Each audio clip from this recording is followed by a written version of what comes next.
आप सभी BSNL MTNL के वर्तमान कार्यरत कर्मचारी अधिकारी एवं सेवानिवृत्त हुए बीएसएनएल एमटीएनएल के कर्मचारी अधिकारी सभी को बीबीओ सीएचक्यू की ओर से हार्दिक प्रणाम, हार्दिक नमस्कार। मैं आपको अभी नवंबर 2023 की करंट गतिविधियों के बारे में आप लोगों के समक्ष कुछ रखना चाहता हूं। कुछ पेंशनर्स एसोसिएशन ने माननीय प्रधानमंत्री नरेंद्र मोदी जी को एक पत्र लिखा है। उसमें एमटीएनएल बीएसएनएल के एब्जॉर्ब्ड एम्प्लॉइज का 1/1/2017 से जो पेंशन रिवीजन का मुद्दा चल रहा है उसके बारे में उन्होंने जानकारी दी। उसमें उन्होंने कहा है कि अभी पीबी कैट दिल्ली कोर्ट ने एक आदेश भी पारित किया। उस आदेश में यह कहा गया है सरकार को, डीओटी को, कि 10 वीक के अंदर अंदर इसका फैसला किया जाए कि इनको जो है पेंशन रिवीजन की जानी चाहिए, होनी चाहिए।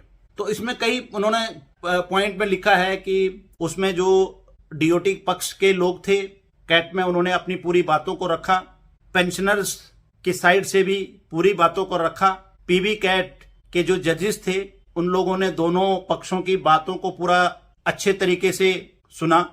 डीओटी ने, नेचुरली बात है, डीओटी ने अपने पक्ष में रहते हुए इस प्रकार का प्रयास किया कि जो डीओटी के एम्प्लॉइज रिटायर हो चुके हैं उन लोगों को ये पेंशन लागू नहीं हो सकती।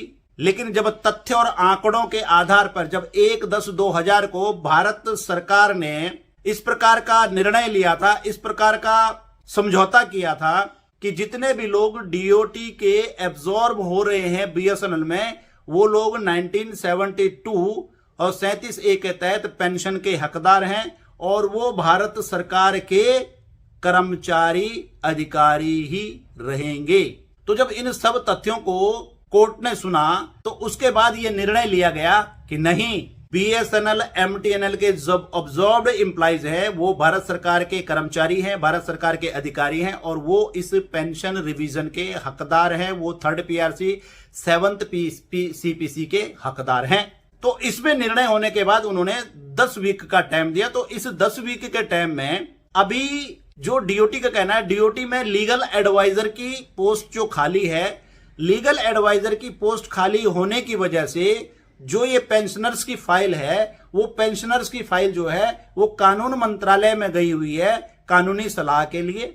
जैसे ही कानूनी सलाह से वहां से फाइल वापस आती है तो मेंबर सर्विसेज ने ये कहा है कि उस प्रकार से उस फाइल को प्रोसेस करके आप लोगों का जो कार्य है उसका समाधान किया जाएगा। तो आप सभी लोग थोड़ा धैर्य रखें। और इतना डिले होने का आप लोगों को मैं कारण बता दूं, बेवजह से धरना प्रदर्शन करना, जंतर मंतर पर धरना प्रदर्शन करना, यह मानसिकता दर्शाता है कि आप लोग लेना नहीं चाहते हैं, आप लोग इस मामले को उलझाना चाहते हैं।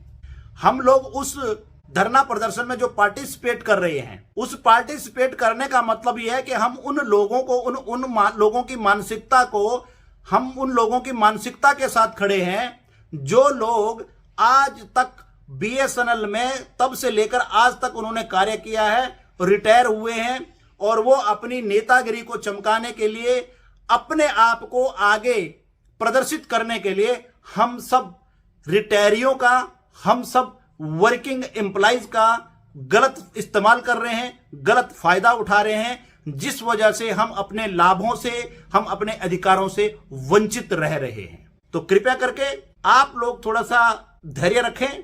देखिए, मैं आपको क्लियर मैसेज देना चाहता हूं। मैं किसी प्रकार का मैं खुद वर्किंग एक अधिकारी हूं, मैं किसी प्रकार का लाग लपेट की बात नहीं करता हूं। मैं आपको बताना चाहता हूं, सरकार की मंशा बिल्कुल साफ है कि आप लोगों को मिलना चाहिए। सरकार की मंशा साफ है कि बीएसएनएल एक नई ऊंचाइयों पे जाना चाहिए। सरकार की मंशा साफ है, बीएसएनएल एक सुदृढ़ और एक मजबूत ऑर्गेनाइजेशन, भारत का एक अपना नेटवर्क मजबूत होना चाहिए। यह बिल्कुल स्पष्ट है, यह बिल्कुल नीति उनकी स्पष्ट है। जिस प्रकार से हम मीटिंग्स करते हैं, जिस प्रकार से हम अधिकारियों से मिलते हैं, जिस प्रकार से हम प्रशासन से मिलते हैं, जिस प्रकार से हम डीओटी में मिलते हैं, जिस प्रकार से डीओटी के अधिकारियों से हम बात करते हैं, ये स्पष्ट नीति सरकार की है कि बीएसएनएल को एक मजबूत स्थिति में ला करके खड़ा करना सरकार की मंशा है। और जितने लोग ये कमेंट करते हैं, मैं आप लोगों को बताना चाहता हूं, कमेंट करते हो आप 2000 की बात करते हैं। 2000 में इसी डीओटी पेंशनर्स के लिए, इसी डीओटी एम्प्लॉइज के लिए एक फैसला लिया गया था कि 37A के तहत आप लोगों पेंशन के हकदार हो। उसी पुरानी सरकार ने आप लोगों के फैसले को 60-40 क्लॉज में कन्वर्ट कर दिया था कि आपको 60% पेंशन मिलेगी, 40% नहीं देगी अगर बीएसएनएल प्रॉफिट में नहीं होगा या बीएसएनएल घाटे में होगा। तो आप कौन सी बात करते हो? कौन सी सरकार की बात करते हो? उस सरकार की बात कर रहे हो जिस सरकार ने वही 60-40 क्लॉज को 2017 में उसको समाप्त करके आपको 100% पेंशन जो है भारत सरकार के कंसोलिडेटेड फंड से देने का प्रावधान किया है। हम किसकी बात कर रहे हैं? हम भूल जाते हैं, हमारी मानसिकता कमजोर हो चुकी है। हम भूल जाते हैं पिछले दिनों हमारे साथ हुआ क्या है। 4G की बात करते हैं, इसी सरकार ने आप लोगों को 4G दिया है। इसी सरकार ने आप लोगों को 80,000 एम्प्लॉइज को VRS का पैकेज दिया है। क्यों भूल जाते हो आप लोग?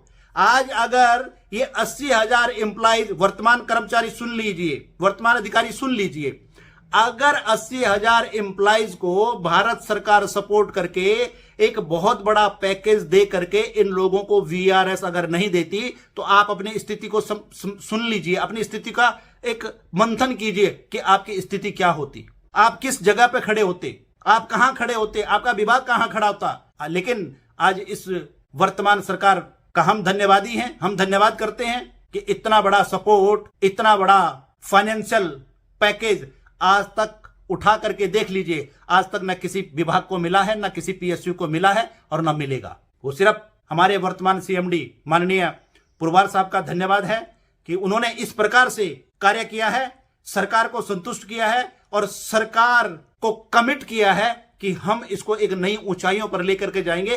किसकी वजह से? हम सब आप लोगों की वजह से उन्होंने कमिट किया है और आज उस कमिटमेंट पे वो लगातार 24/7 कार्य कर रहे हैं, सिर्फ और सिर्फ अपने लिए नहीं, पूरे BSNL कर्मचारियों और अधिकारियों के लिए। ये हमें सोचना होगा, जब वो 24/7 किस प्रकार से BSNL के लिए काम कर रहे हैं, तो हमें भी उनका धन्यवादी होना चाहिए और हमें भी उनकी मानकों पे खरा उतरना चाहिए कि जिस प्रकार से हमारी सरकार और जिस प्रकार से हमारे CMD साहब हमारे BSNL के लिए काम कर रहे हैं, हमें भी उनका योगदान देना चाहिए। बड़ा डट के मुकाबले में हमें खड़ा होना चाहिए और इस प्रतिस्पर्धा के माहौल में हमें डट करके मुकाबला करना चाहिए और कार्य करना चाहिए इन प्राइवेट कंपनियों और ऑर्गेनाइजेशनों के खिलाफ। तो इसलिए थोड़ा सा हम लोगों को धैर्य रखना चाहिए, अपनी वाणी और व्यवहार पे हमें लगाम लगानी चाहिए, क्योंकि वाणी और व्यवहार, जिस प्रकार का आपका आहार होगा उस प्रकार का आपका व्यवहार होगा।